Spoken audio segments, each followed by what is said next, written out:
Pemirsa Sinpo TV dan sahabat mutik sekalian, Mas Icang, Neng Tia. Yes, Mas.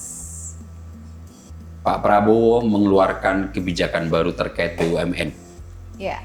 Akan melakukan perampingan dari 1077 BUMN yang ada. Betul. Akan menjadi sekitar hanya 250 BUMN.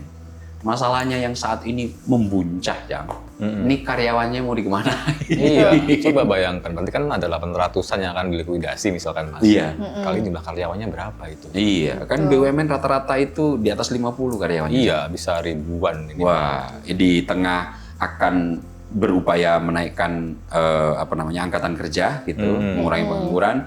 Nanti kalau BUMN ini kemudian dirampingkan, karyawannya menjadi pengangguran dong. Betul, apa kabarnya itu, Mas? Nah, apakah benar demikian? Oke, apa kabarnya? Nanti kita akan bahas ya Masnya secara lebih jauh begitu ulikannya. Tapi setelah saya menyapa terlebih dahulu ini sahabat Ngutik dan juga pemirsa Sinpo TV. Assalamualaikum warahmatullahi wabarakatuh. Halo sahabat Ngutik dan juga pemirsa Sinpo TV. Salam sehat, salam bahagia, salam ngutik. Kembali, ayo kita ngulik politik. Yeah.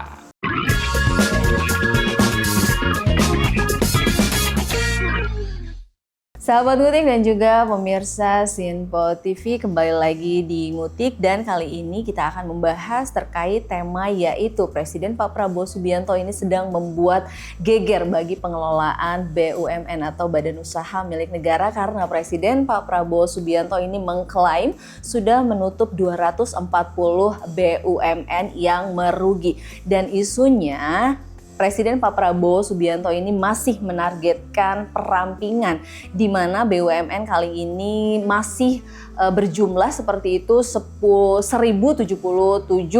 jumlah BUMN yang saat ini aktif di Indonesia. Dan kabarnya Presiden Pak Prabowo ini akan melakukan perampingan dengan jumlah BUMN 250 saja hingga akhir tahun 2026 ini. Dan kemudian yang menjadi pertanyaan besar adalah apakah langkah ini akan dilakukan Presiden Pak Prabowo sebagai efisiensi besar-besaran terhadap anggaran negara atau sinyal bahwa ada persoalan serius dalam tata kelola BUMN. Lalu apa dampaknya bagi negara dan juga masyarakat karena isu besarnya adalah ini akan terjadi PHK massal besar-besaran seperti itu. Dan untuk ulikannya saya akan ditemani dengan dua teman diskusi saya seperti biasa yang sudah hadir di studio Ngutik yaitu Mas Abdul Hakim dan juga Mas Tirdi Canggih. Mas Mas Icang. Halo. Bugar dong. Yuk. Dengan tagline masing-masing nih. Oke, Mas Ab dan juga Mas Icang ini kita akan kali ini membahas topik di Ngutik yaitu terkait dengan yang sudah sempat saya sampaikan sebelumnya adalah ini Presiden Pak Prabowo Subianto baru saja membuat geger begitu Mas ya, apalagi di tubuh BUMN seperti itu karena memang Presiden Pak Prabowo Subianto ini sudah menutup 240 BUMN. Nah, kemudian pertanyaannya Mas, apa sih Mas sebenarnya yang terjadi? Apakah ini benar-benar pembubaran BUMN atau bagian dari restrukturisasi besar-besaran? Nah, kemudian yang ingin juga saya cerahkan seperti itu ya, yang saya ingin ketahui ini terkait dengan kebijakan dari Presiden Pak Prabowo Subianto ini soal BUMN ini seperti apa sih Mas? Mas Alp atau Mas Icang mungkin? Gini ya. Selama ini dalam sejarah pembangunan ekonomi Indonesia, BUMN itu dalam pandangan gua, Cang, selalu menjadi sosok guru utama. Selalu menjadi penopang unggulan untuk mengerjakan apapun yang negara harapkan untuk negara ini mau ke arah mana dalam sektor ekonomi. BUMN selalu menjadi bagian yang paling penting dalam menyukseskan semua rencana-rencana pembangunan. Jadi leading sektor lah. Leading sektor. Leading sektor itu menjadi garda terdepan untuk menggeret ekonomi Indonesia mau dibawa kemana. Nah, dalam konteks ini karena dia menjadi leading sektor, banyak tumpuan dan anggaran besar yang dikelola oleh BUMN gitu.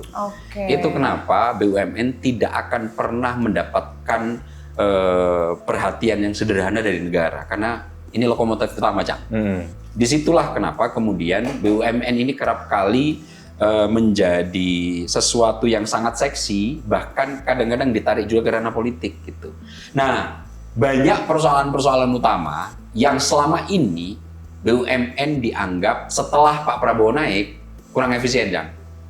Kita dengar ya, banyak desas-desus yang mungkin beberapa hal bisa diverifikasi oleh mereka yang sudah berada di BUMN, penugasan-penugasan secara lisan, kemudian penempatan komisaris yang dalam tanda kutip kompetensinya dianggap kurang, kemudian ini dijadikan salah satu wahana untuk memberikan kompensasi dukungan politik. Ini banyak sekali nih masalahnya. Nah, melihat itu semua, gue akan mengawali kira-kira sejak Prabowo menjadi presiden dilantik, kira-kira gue mencoba untuk menyusun sebetulnya ke arah mana sih BUMN ini akan dibawa, Cang. Yeah. Nah, kalau kita lihat usia Pak Prabowo berapa? Hampir 2 tahun ya. Oktober besok itu hampir 2 tahun untuk tahun 2026. Nah, gue lihat ada perubahan paradigma yang sangat besar yang saat ini diupayakan oleh Prabowo Subianto untuk melakukan pengelolaan secara lebih efisien dan efektif terhadap BUMN. Termasuk yang sekarang lagi viral nih. Melakukan restrukturisasi untuk merampingkan dari 1077 BUMN yang ada, mulai dari holding, anak usahanya, cucunya, cicitnya gitu ya. Itu kan banyak banget di jumlahnya itu. Nah, ini yang dipandang banyak BUMN yang saat ini ada itu mengalami effort yang cukup luar biasa untuk keluar dari himpitan finansial, bahkan ada yang merugi dan boncos total itu, yang akhirnya ini tidak bisa diselamatkan lagi gitu. Nah, yang sekarang viral ini karyawannya mau dibawa kemana? Betul. Nah, ini kan yang menjadi pertanyaan serius. Kalau untuk pertanyaan itu, beberapa anggota DPR sudah melakukan konfirmasi itu. Bahwa untuk restrukturisasi terkait dengan BUMN yang saat ini mencoba dilakukan oleh Prabowo, untuk karyawannya aman tuh. Karyawannya aman, nanti mungkin dibikin unit bisnis di bawah holdingnya atau bagaimana, yang nanti jelas-jelas terpangkas ya direksi sama komisaris. Oh iya. Iya kan? Jumlah direksinya aja, misalnya nih ya, dari 1077. Saat ini nanti akan restrukturisasi perampingannya menjadi 250. Ya. Itu berarti jumlahnya berapa itu sisanya tuh? 820-an ya.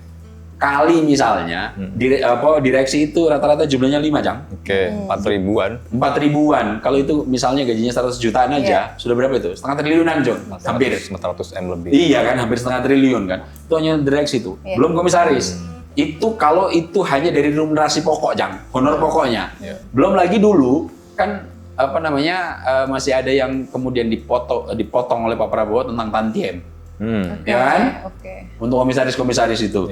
Di beberapa perusahaan itu, tantiem itu minimal 500 sampai 1 M loh, Cang. Itu minimal dalam 1 tahun untuk insentif komisaris. Untuk di perusahaan-perusahaan yang labanya gede, hampir 10 miliar itu, Cang, untuk cucu misalnya gitu ya. Untuk cucu anak perusahaan yang paling menguntungkan, misalnya Pertamina gitu ya.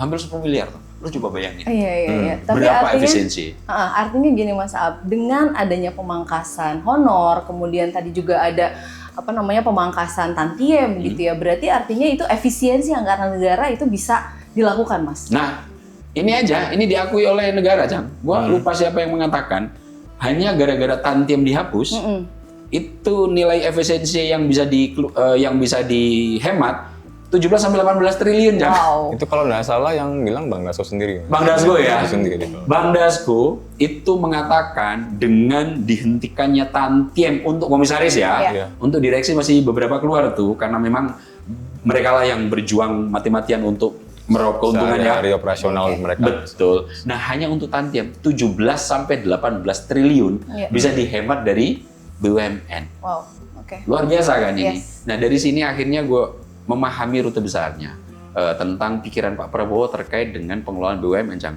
Nah, tapi kalau gue susun square-nya, Cang, ya, gue akhirnya malah bisa melihat loh garis besar terkait dengan rute yang akan dilakukan oleh Pak Prabowo terhadap BUMN sebagai soko guru utama atau lokomotif utama, kalau bahasa lo tadi leading sektor untuk pembangunan ekonomi. Gue coba, Cang, ya, nanti bantu gue mengurai, karena gue udah bikin catatan nih. Bantu gue mengurai dari masing-masing fase ini. Gue membagi kebijakan Pak Prabowo terkait BUMN itu menjadi 6 fase utama, Cang. Fase pertama itu adalah fase fondasi politik.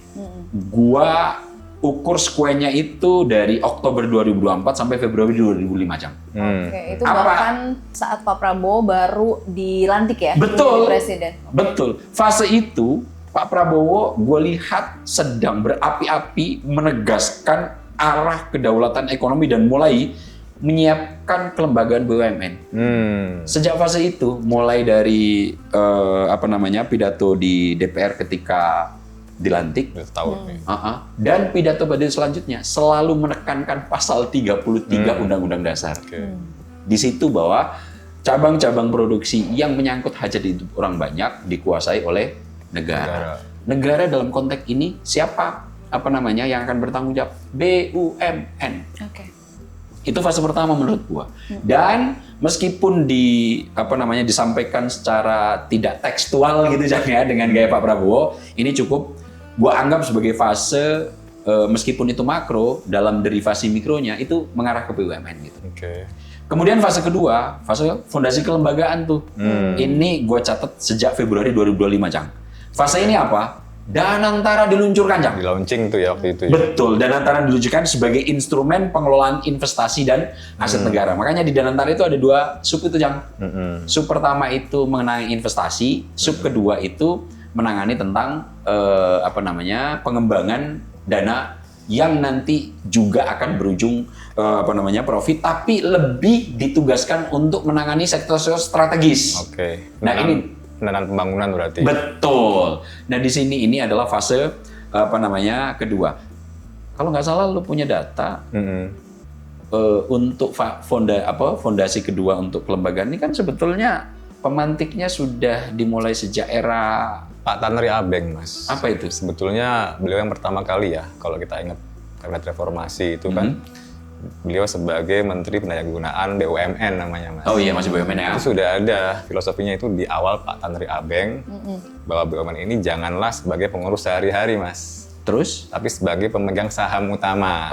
Itu di situ. Tapi kan secara kelembagaan itu baru secara hukum, Mas ya, di tahun 2003. Apa yang terjadi? Ada undang-undang BUMN di situ, Mas. Oh iya. Kemarin dirubah keempat itu, Mas. Oh, yang di nomor 16 ya? 16 tahun 2025. Berarti intinya, dan itu juga nggak baru-baru amat idenya, itu di tahun 2019 sudah dicetuskan oleh Bu Rini Sumarno. Apa yang soal super holding, Mas. Oh, jadi sudah dipantik oleh Bu Rini Sumarno ya. Tapi memang sepertinya transformasi yang paling kilat bisa dibilang ya itu di era Pak Prabowo ini. Dalam baru setahun lah ya ini ya, sudah banyak yang bisa dibilang breakthrough-nya gitu. Tapi lagi-lagi ini bukan sebenarnya ide baru, bahkan juga kita bisa menilik ke negara lain, Mas ya. Kayak Temasek itu udah tahun 74, Hasanah Malaysia tahun 93, terus Cina, Mas. Apa namanya ya? Sasak itu tahun 2003. Nah, kita baru mulai, tapi itulah, Mas ya. Better late than never ya. Oh iya, lebih baik terlambat daripada enggak ya. Itulah. Gitu. Nah, itu fondasi kedua menurut gua. Kelembagaan super holdingnya sudah mulai dibentuk Pak Prabowo di Februari 2025. Nah, fase ketiganya gue lihat itu koreksi tata kelolanya, Cang. Ini gue square-nya di Juli sampai Agustus 2025. Kantin komisaris dihapus, Cang. Oh iya, betul. Iya kan? Betul. Kantin komisaris dihapus, kemudian insentif yang berdasarkan basis kinerja perusahaan hanya untuk direksi. Untuk direksi saja. Betul. Nah, tantiem ini yang tadi gue sebutkan sebelum gue pakai fase-fase pembangunan BUMN ini, seperti Bang Dasko tuh yang tadi dikemukakan, tantiem dihapus itu, Neng. Saat ini komisaris tidak diperkenankan sama sekali mendapatkan insentif yang dirujuk dari basis kinerja perusahaan. Kenapa? Karena komisaris itu kalau dalam kelembagaan negara itu seperti DPR. Dia itu hanya mengawasi dan mengarahkan. Makanya dia tidak boleh satu kali pun untuk terlibat langsung dalam operasi. Betul. Itulah, Mas, hitungannya make sense. Tadi kan berapa? 1.077 tadi ya? Ya. Jumlah yang dibilang Pak Doni Oskaria. Kaliin aja itu, Mas, berapa? 5 komisaris, 5.000 orang, kali 3-4 M aja itu. Ya iya segitu. Udah ketemu. 17-18 triliun. Dan itu sekarang menjadi profit loh, Jang. Itulah. Itu fase ketiga. Fase keempatnya itu adalah fondasi hukum baru yang tadi sudah sempat dipantik oleh Mas Icang. fase hukum ini adalah terkait pengesahan Undang-Undang BUMN perubahan keempat di Oktober 2025. Nomor 16 ya. Nomor 16. Tujuannya apa? Menata ulang kelembagaan yang tadi itu Danantara, kemudian 2 lembaga di bawahnya, investasi dan pengembangan, kemudian pengawasan, terus mengatur juga saham-saham dua warna, Cang, saham merah putih ya. Merah putih yang mayoritas. Yang mayoritas ya, BUMN menjadi perusahaan terkendali ataukah itu menjadi TBK. Di situ ada rangkap jabatan juga, Cang. Makanya itu menteri nggak boleh lagi jadi komisaris tuh. Untuk menteri dan sekelas menteri udah nggak boleh jadi komisaris. Kenapa? Rangkap jabatan itu nanti fokusnya akan terbelah. Kecuali wamen. Nah kalau untuk wamen itu masih ada penyesuaian selama 2 tahun. Jeda. Nah kemudian yang paling luar biasa di Undang-Undang Nomor 16 ini, BPK suruh ngantor di BUMN, Cang. Ditongkrongin berarti. Ditongkrongin dalam rangka ada audit di situ. Nah itu baru fondasi ke-4. Masih ada beberapa fondasi yang lainnya. Namun intinya dalam rute pengelolaan BUMN yang ada di bawah Pak Prabowo ini, gue lihat arah kelaminnya lebih jelas gitu, Jam. Square-nya lebih terstruktur dan ini kata lo baru belum 2 tahun. Mungkin nanti akan kita diskusikan lagi di segmen kedua ya. Oke, karena memang begini ya, kemudian pertanyaannya Mas Ab dan juga Mas Icang begitu ya, apakah dengan dilakukannya penutupan perusahaan ini akan cukup untuk memperbaiki tata kelola? Nanti di segmen selanjutnya kita akan bahas terkait topik tersebut ya, Mas Ab dan juga Mas Icang, sahabat Ngutik dan juga pemirsa Sinpo TV. Jangan kemana-mana ya, karena sesaat lagi kami akan kembali, pastikan tetap di Ngutik, Ngulik Politik. Oh yeah!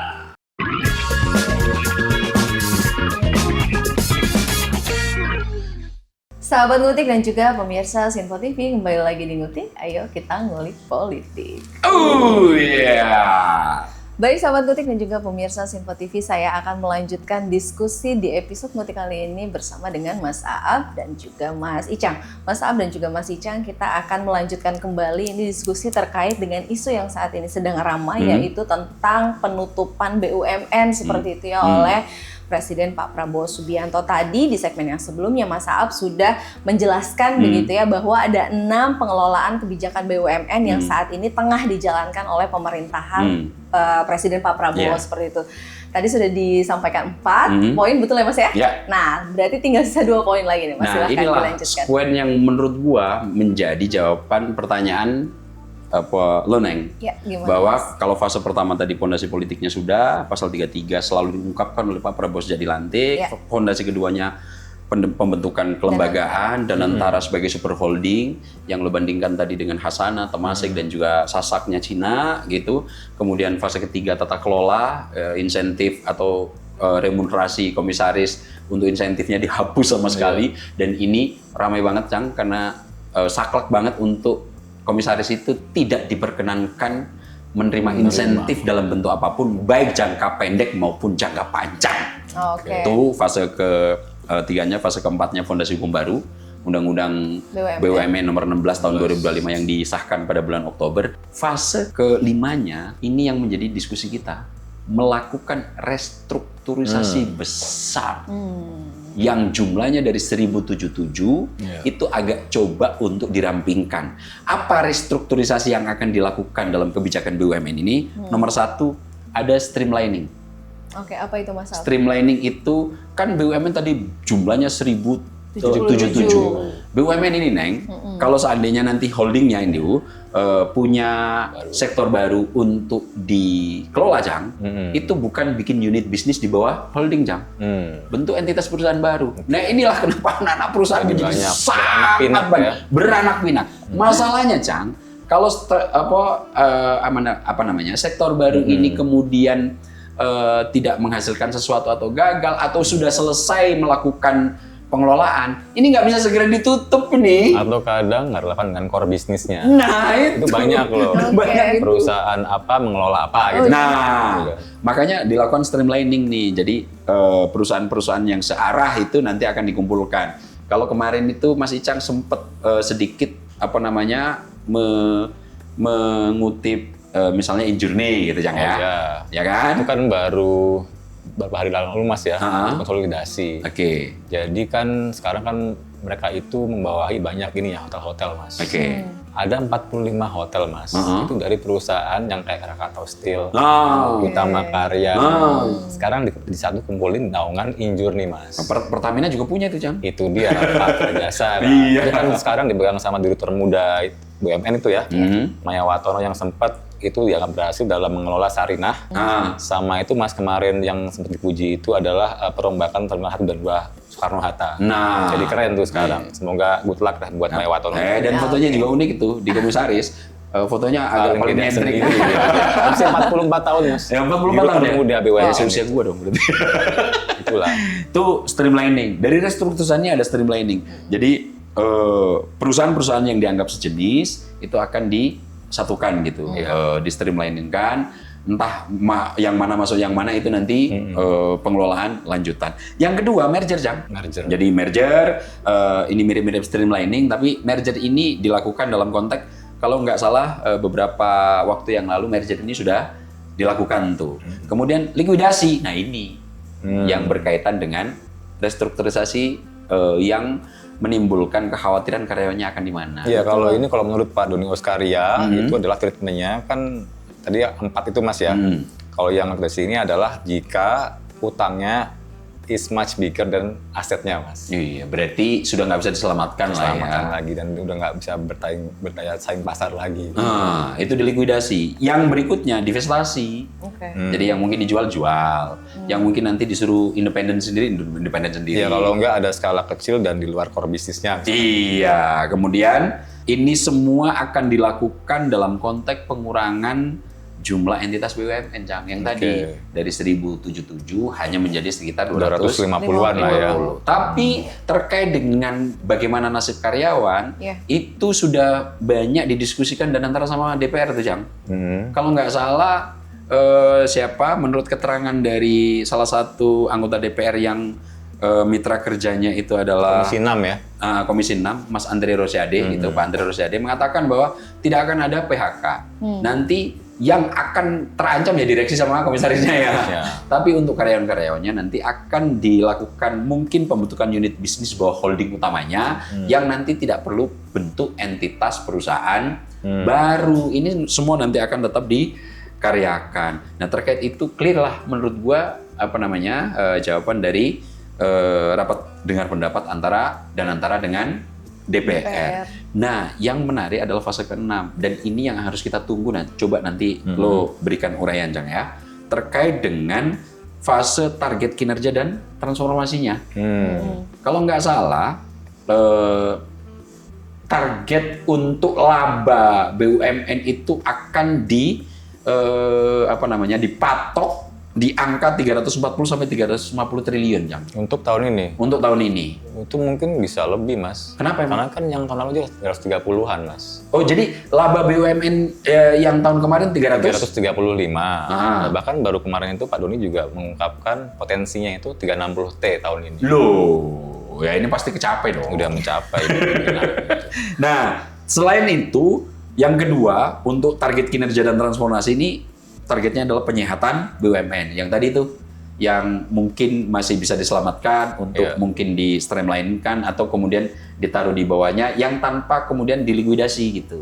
Ini masih akan dipertahankan. Kemudian yang paling penting adalah penguatan peran BUMN sebagai mesin pembangunan. Jadi inilah yang gue lihat fase dari upaya rute Prabowo Subianto memperbaiki tata kelola BUMN.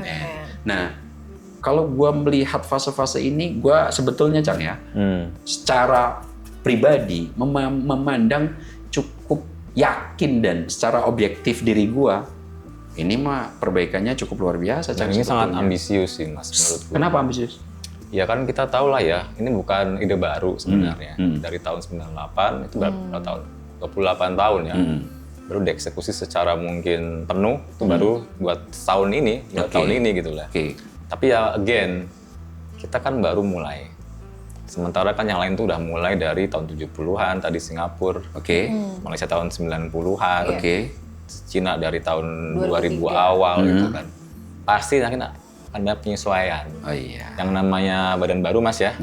Apalagi kan kemarin juga sempat ada semacam kritik ya. Kok sampai hari ini belum ada laporan keuangan dan antara yang muncul Mas. Oke. Tapi itu gimana Mas melihatnya itu? Kenapa kira-kira itu Mas? Ya mungkin lagi-lagi ya, gue pinjam dari istilah lo. Ini kan Pak Prabowo melakukan maraton terkait dengan perbaikan pengelolaan BUMN itu fase-fasenya tadi kan sudah gue jabarkan ya, mulai dari pondasi falsafah politiknya, kemudian pondasi kelembagaannya, tata kelolanya, hukum yang dipersiapkan untuk menjadi payungnya, kemudian restrukturisasi besar terkait streamlining yang dari 1077 akan menjadi 250, yang saat ini fase kenapa kemudian belum ada laporan konsolidasi? Gue yakin, Cang, merampikan ini butuh waktu. Lagi dirapiin nih. Iya. Dan gue sangat yakin, atau mungkin gue sempat baca ya, mungkin di kuartal ketiga atau keempat laporan konsolidasi baru akan keluar. Itu kayaknya sih gue baca juga berita Pak Pandu Syahrir. Apa yang dikemukakan? Dan antara kemungkinan di bulan September, Mas. Akan ada laporan keuangan. Nah, karena kan gini ya, kita kan mungkin udah berkiblat ke negara-negara lain ya, negara maju kayak Norwegia, Mas. SWF yang paling gede sedunia SWF itu apa? Sovereign Wealth Fund. Bahasa Indonesia apa itu? Apa itu ya? Dana himpunan bersama lah. Iya. Itu kan kalau dia kan pensiunan, dana pensiun government 1,9 triliun dolar, Mas. Wow. Dan penduduk cuma berapa juta. Iya. Itu real time, Mas, kalau kita buka websitenya. Itu langsung kelihatan ya, langsung kelihatan sahamnya luar berapa biasa. yang turun. Kita belum nyampe sana sebenarnya. Jadi kita tunggu deh nanti ya. Akhir tahun ini gimana tuh Pak Pandu itu ya. Nah, tapi yang gua cukup terpantik nih ya. Coba deh kasih pandangan sisi lain ya. Mungkin Neng Tia bisa mendapatkan atau nanti Mas Incang. Ini BUMN ini sebetulnya makhluk apa sih? Betul sekali, apalagi kan sekarang juga ya kalau misalnya kita bicara begitu ya, Presiden Pak Prabowo ini menutup ratusan BUMN, kemudian kita rasanya perlu mundur dulu nih Mas gitu ya. Iya, biar ada pemahaman gak ujuk-ujuk gitu, Cang. Iya, ada backgroundnya sedikit mungkin ya. Gitu. Boleh mungkin Mas Icang nih ya? Iya. Silakan Mas. Oke, ini sebenarnya agak seru nih Mas. Kenapa seru? Ngomongin sejarah singkat BUMN. Oh iya, coba lah kasih biar pemirsa Sinpo TV dan sahabat ngutik ini punya background lah gitu untuk memahami kebijakan-kebijakan yang sekarang dikeluarkan nih. Jadi kita harus membahas tahun 1957, Mas. Apa yang terjadi? Itu ada kayak semacam turning point sejarah di situ. Namanya itu nasionalisasi perusahaan Belanda. Oh iya. Tahun 57 akhir Mas itu, Mas. Jadi gini ceritanya, dia Mas Aap. Kita kan mendekat tahun 45 ya. Tapi baru diakui tahun 49 lah. Iya. Secara internasional. KMB ya? KMB itu. Tapi ternyata kita itu baru punya waktu itu perusahaan negara istilahnya, cuman paling Bank BNI 46, Mas. 46 tapi kan? sebelum BNI kayaknya udah punya deh, Cang. Itulah masalahnya, waktu itu udah ada DJavasche Bank atau DJB punya Belanda yang jadi bank sentralnya kita. Oh, cikal bakal bank sentral ya? Itu kan tahun 51, kita itu akhirnya membeli saham mayoritasnya DJB. Kita sudah melakukan perekrutan ya, akuisisi. Akuisisi dengan membeli saham. Tapi bayangkan ironisnya, tahun 51 itu kita belum punya bank sentral lokal, peninggalan Belanda loh. BNI 46 itu nggak sempat jadi otoritas tunggal. Akhirnya kita dengan cara damai Mas itu dibeli sahamnya, ya kan. Baru itu tahun 53 itu jadi BI Mas itu Mas. Bank Indonesia itu DJB. Itu yang punya Belanda itu yang cikal bakal bank sentral ya? itu Mas. Yang lain tuh ada itu KPM, pelayaran. Tapi nggak langsung kita ambil alih karena itu kan sangat profitable ya. Dia kan udah berabad-abad itu sangat maju dalam pelayaran Mas Belanda. Kita coba bikin Pelni saat itu. Namanya bukan Pelni tapi saya lupa apa namanya. Beli 8 kapal, kalah saing. Namun akhirnya Mas, karena ada ini kan 3 faktor utama ya, yang jadi ruh zamannya. Satu itu kan zaman revolusi Mas ya. Dekolonialisme lah. Soekarno kan sangat getol. Ya, anti-imperialisme. Yes. Yang kedua Bung Hatta, kedaulatan ekonomi Mas. Oh iya, koperasi ya. Tahun 57 ini ternyata masih ada 700 perusahaan Belanda yang di Indonesia. Sampai 57, Mas. Sampai 57? Terus apa yang dilakukan terhadap perusahaan-perusahaan Belanda ini? Nah, itu hampir separuhnya itu perkebunan pertanian. Ada sawit, tembakau, gula, segala macem. Karena kita itu waktu itu kan dijanjikan sama Belanda ya, soal Irian Barat juga. setelah KMB itu kan diserahkan ke Indonesia. Iya. Nggak kelar-kelar tuh. Di PBB, diveto mulu sama Blok Barat. Akhirnya diagresi ya. Akhirnya kita kesel di situ dan akhirnya juga waktu itu lagi kenceng gerakan Serikat Buruh. Tahun 57 ini kita ambil dengan paksa, Mas. Oke. 700 perusahaan Belanda itu bisa dibilang diserbu sama Serikat Buruh, Mas. Oke. Banyak kios di mana-mana dari tahun 48. Oke. Puncak tahun 57 itu kita ambil alih semua. Dan di tahun itu pula kita itu cut loss dengan Belanda secara diplomatik. Sampai akhirnya mereka nggak punya perlindungan hukum. Sekitar puluhan ribu orang pulang ke Belanda semua. Oke, itu ya fase nasionalisasi ya? Itu cikal bakal BUMN di situ. Tapi waktu itu belum ada nama BUMN, Mas. Apa namanya? PN, Perusahaan Negara. Oh iya, Itu betul. pun baru secara resmi hukumnya tahun 60 disebut PN. Oke. Tahun 69 itu baru ada klasifikasi 3 jenis perusahaan. Apa aja itu? Yang pertama kalau Mas ingat namanya Perjan, Perjan tuh? perusahaan jawatan. Oh iya, itu masih ada tuh. Perjan Apa? itu apa? Kereta api itu apa? PJKA dulu. Oh, Sekarang PJKA. KAI kan, jawatan kereta api. Tapi apa namanya? Ejaannya masih DJ, Jang ya? Kalau itu masih dipakai Damri, Apa itu? Jawatan Angkutan Motor Republik Indonesia. Oh, berarti Damri itu. D-nya itu jawatan, bukan nama. Iya, masih dipakai itu. Oke. Tapi kalau PJKA kan itu kan sebenarnya lebih awal ya. Iya. Jadi kita ngerampas dari Jepang waktu itu, Mas.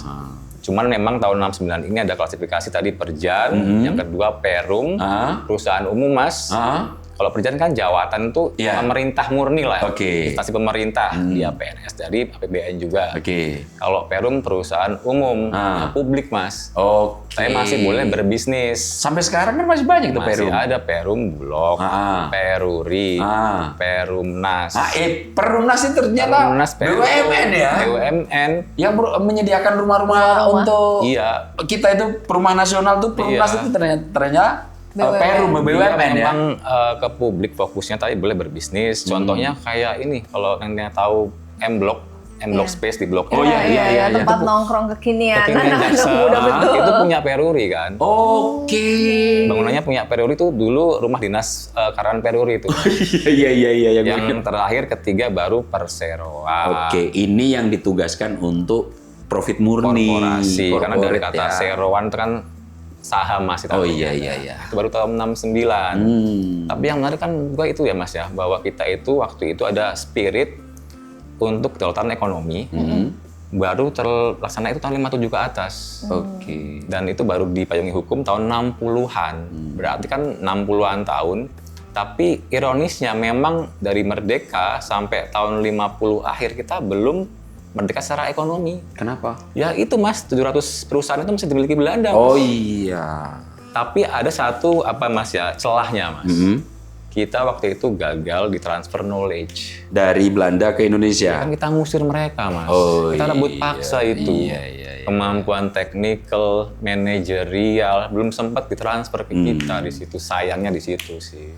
Oke, Mas Aab dan juga Mas Icang, rasanya di segmen ini kita harus break terlebih dahulu nih, Mas. Nanti kita lanjutkan kembali ya untuk pembahasannya, karena lagi-lagi begitu, Mas ya, pertanyaannya adalah dengan dilakukannya penutupan BUMN begitu ya, pertanyaan besarnya seperti itu ya, apakah memang ini akan cukup memperbaiki tata kelola atau justru perlu pembenahan sistem dan juga akuntabilitas yang lebih luas. Nanti kita jawab di segmen yang selanjutnya, sahabat Ngutik dan juga pemirsa Sinpo TV. Jangan kemana-mana karena sesaat lagi kami akan kembali. Pastikan tetap di Ngutik, Ngulik Politik. Oh yeah.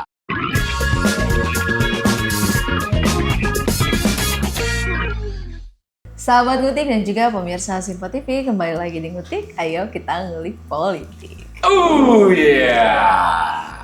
Baik, kami akan melanjutkan kembali ini terkait dengan topik kali ini, yaitu Badan Usaha Milik Negara atau BUMN, yang saya akan melanjutkan diskusinya bersama dengan teman diskusi saya, Mas Aab dan juga Mas Icang. Di segmen yang sebelumnya kita sudah bahas terkait dengan pengelolaan kebijakan BUMN di era Presiden Pak Prabowo Subianto. Kemudian kita juga tadi sudah mendengar penjabaran terkait dengan sejarah pembentukan. Sejarah singkat lah ya. Iya.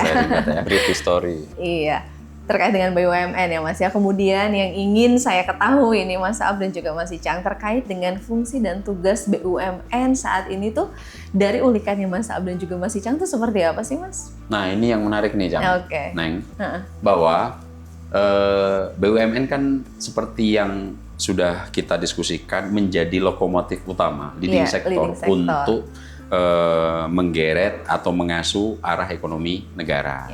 Semuanya tumpunya ada di Badan Usaha Milik Negara. Itu yang menjadi indikator kenapa negara itu melakukan intervensi atau tidak. Di negara-negara liberal yang kayak BUMN ini ada. Di Amerika kalau nggak salah ada BUMN. Ada Mas. Kan kalau bahasa umumnya kan itu state owned enterprise. Di Amerika tuh state sponsor enterprise. Oke, bedanya apa tuh?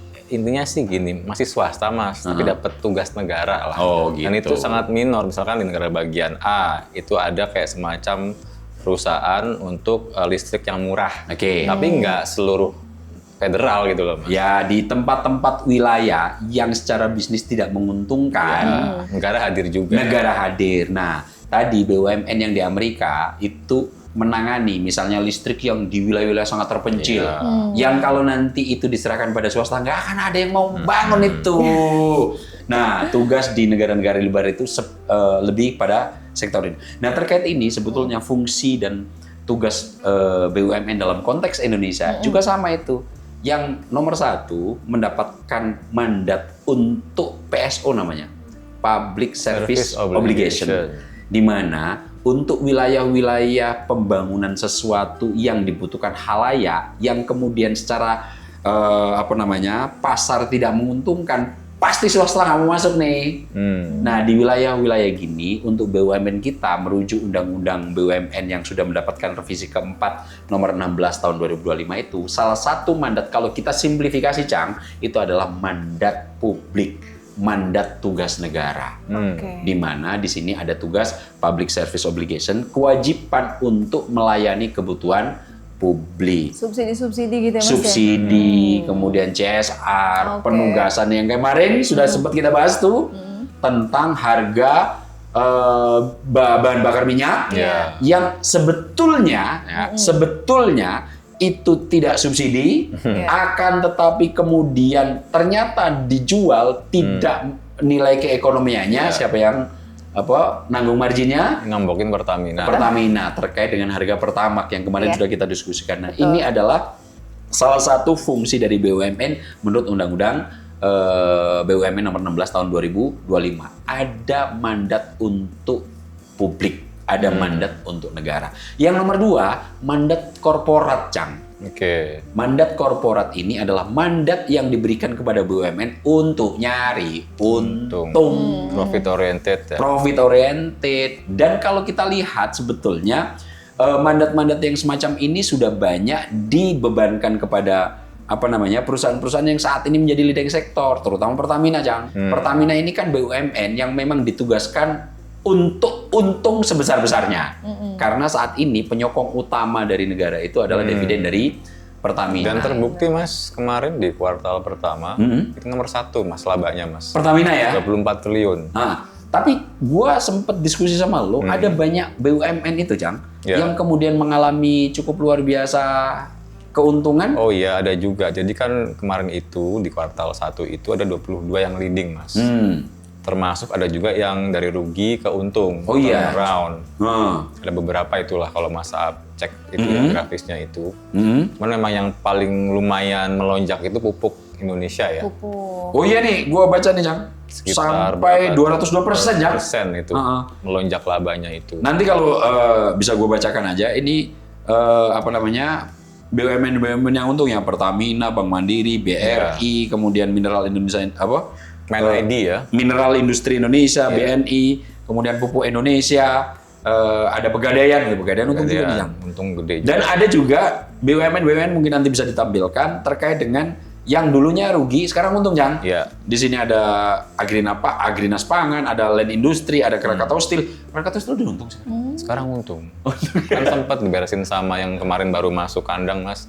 Pak Silmi Karim. Oh iya ya. Sayang sekali. Sayang sekali itu ya.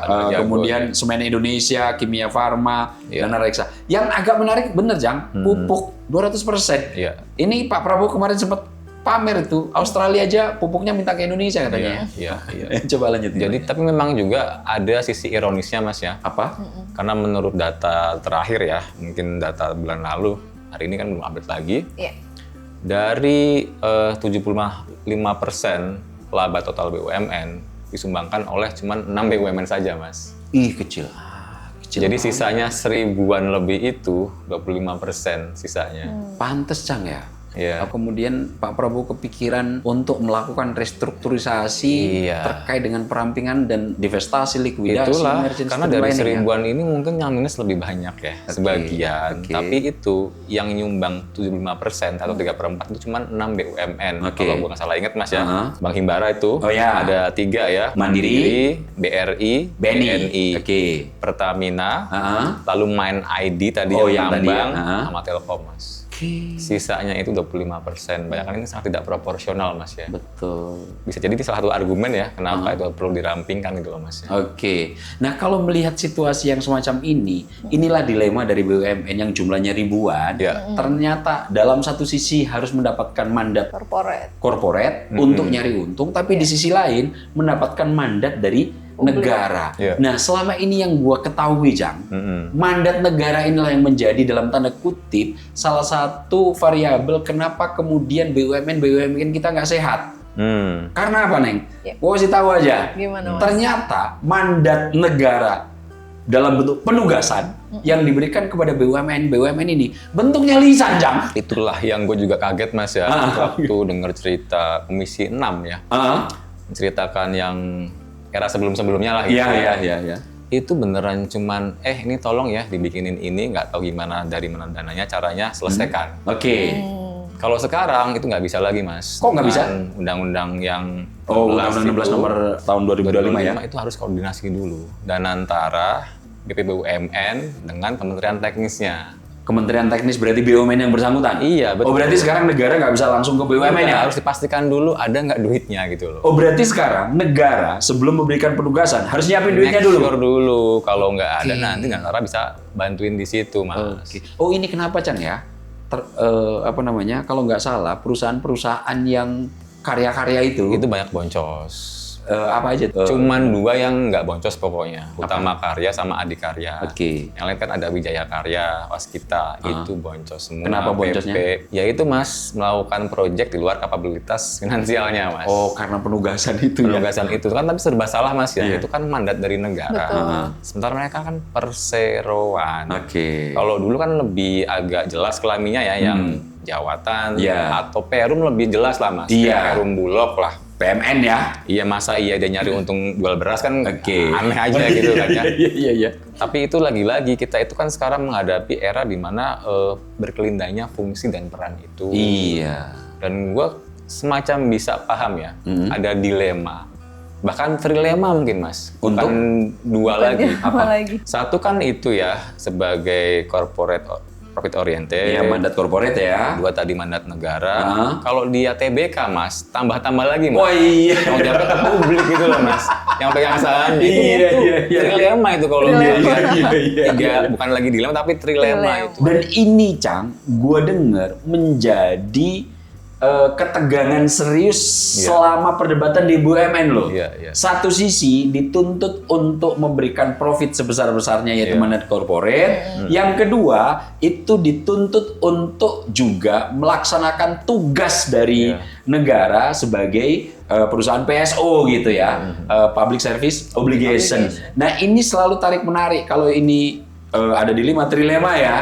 Ditambah lagi nanti apalagi kalau kemudian sahamnya sudah IPO menjadi perusahaan TBK, makin itu. Dan ini gue denger Jang menjadi persoalan yang sangat serius, bahkan terkait dengan ketika tarik menarik apakah tugas ini harus dikerjakan atau tidak dikerjakan, karena 2 tugas ini, Neng, itu juga memberikan konsekuensi hukum loh. Oh iya, betul. Jadi tugas corporate dan tugas mandat negara itu kan tadi udah gue sebut. Undang-undang tentang BUMN nomor 16 tahun 2025 itu salah satunya adalah mandat yang terisi di situ masuknya Badan Pemeriksa Keuangan untuk ke ranah corporate BUMN. Kenapa? Kasusnya sudah sering kita dengar tuh, Cang. ASDP, Bu Ira itu. Bu Ira, di mana mengakuisisi satu perusahaan jumlahnya sekian, kemudian ternyata dihitung oleh audit BPK, ternyata jumlahnya kemahalan, meskipun nilai potensi bisnisnya tinggi, tetap aja kerugian negara. Iya. Ya kan? Di situ. Yang kemudian kasus beberapa yang lain yang juga. Yang paling baru ini Mas di BRI Venture ya. Apa itu? Niko Wijaya namanya. Itu kan perusahaan yang memang secara fungsinya itu memberikan funding ya. Itu rugi, sekarang udah masuk divonis Mas. Vonisnya? Di RUT BRI. Jadi intinya itu mirip Bu Ira. Oh, kan ada kerugian negara di situ ya. Iya, ya. Kita kan nggak tahu ya namanya ngasih dana investasi, terus startup, lalu rugi. Dianggap kerugian negara. Iya, meskipun sebetulnya di undang-undang tentang BUMN nomor 16 tahun 2025 itu sudah melakukan pendekatan BJR. BJR itu adalah Business Justice Rule. Business Judgment Rule. Artinya apa? Jika sebuah kebijakan dipandang itu memiliki sisi bisnis, bukan orientasi untuk niat jahat melakukan fraud, itu sebetulnya nggak bisa dipidana gitu. Tapi sekarang ini juga masih dalam proses pengkajian tuh. Ada upaya-upaya untuk nanti dibentuk Dewan Komisi BJR gitu. Jadi untuk perusahaan-perusahaan BUMN yang nantinya akan mengambil keputusan serius, itu nanti yang menangani mirip-mirip di Dewan Pers, Cang. Kalau Dewan Pers kan nggak bisa langsung ke pidana perdata umum ya. Dia akan ditangani dulu oleh Dewan Pers gitu. Secara etis dulu ya. Secara etis dulu. Nah, baru kemudian ketika dikaji oleh Dewan Pers, ini apakah masuk ranah pidana, perdata, dan ini baru dilimpahkan. Dan nanti untuk komisaris dan juga direksi akan diupayakan mendapatkan payung ini. Sehingga apa?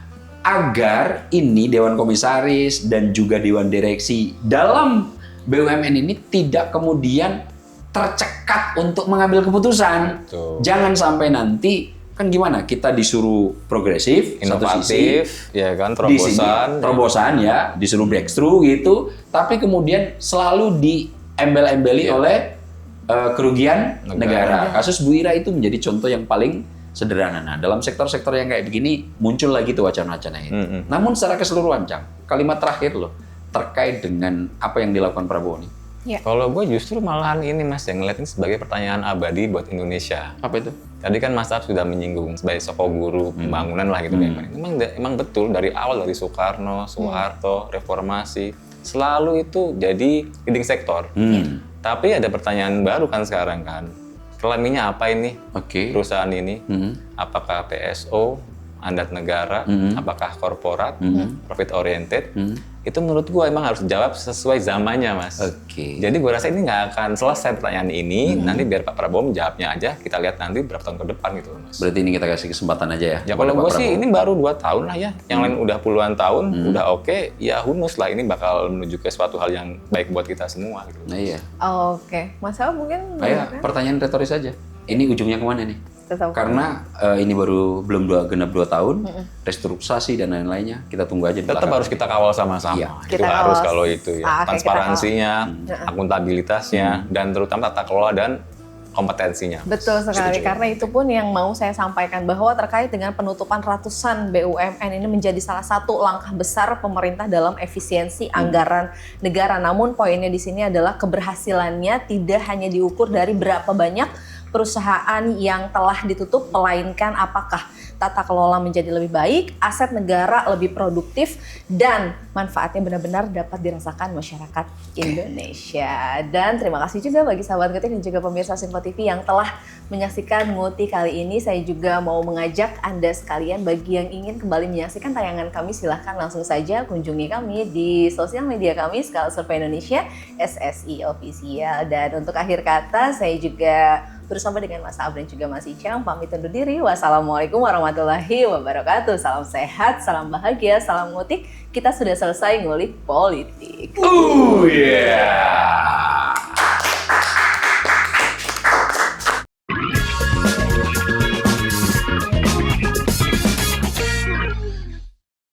berkolaborasi dengan.